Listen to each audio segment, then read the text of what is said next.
Que nous réserve 2024? Le Képri, le cheminant. Cheminer, c'est cheminer vers son chemin personnel. Celui que tu as choisi au moment de ton incarnation, coûte que coûte. Et tu dois te battre pour y parvenir. Inflexibilité. Ne pas se laisser envahir par l'extérieur et ne pas flancher. Trouver la fréquence de son contrat d'incarnation et la maintenir. Parce que c'est pour ça que tu es là. Nephthys, alliance. Faire alliance avec le grand tout. Le un, Dieu. Le divin. C'est la base, c'est la clé pour survivre à cette époque. Et c'est primordial. Faire alliance avec plus grand que soi. Pour dépasser les embûches. Parce que seul tu ne peux rien faire. L'être humain ne peut rien faire.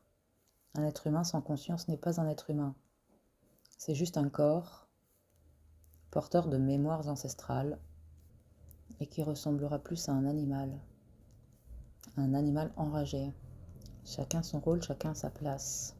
Et si tu te prends pour Dieu, tu vas te prendre les pieds dans le tapis, bien comme il faut. Faire alliance avec le divin, c'est la clé.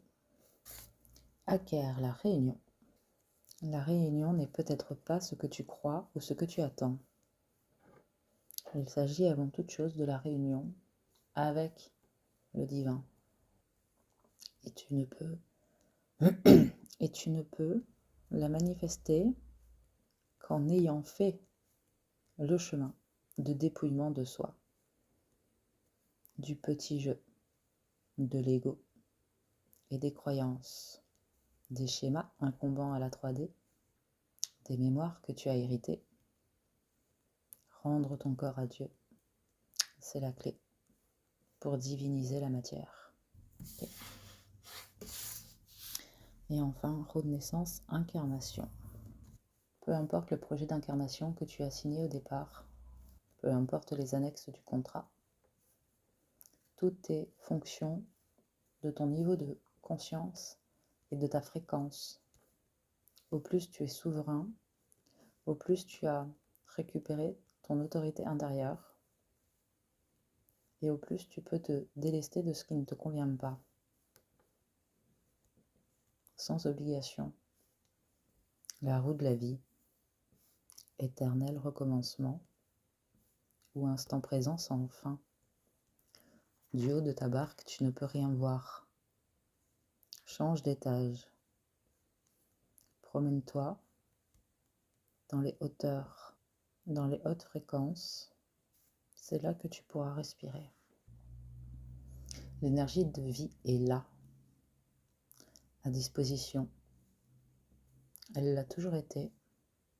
C'est à toi de t'y connecter, d'accepter d'ouvrir la porte et de laisser passer, de te laisser traverser par la vie elle-même. Et en dos de Dex, baisse le passeur. Le passeur est celui qui est considéré comme un fou par les autres, par la société. À l'avant-d'âme, c'est celui qui suit son propre chemin. Il pollinise les autres, même sans s'en rendre compte. Il est complètement l'acteur des créations de sa vie. Il est sa propre création. Fou, avez-vous dit? Mais c'est peut-être vous qui l'êtes, en fait. Centré en lui-même et intègre, il n'écoute que ce que son cœur lui dit. Deviens, baisse le passeur, et ton âme sera sauvée.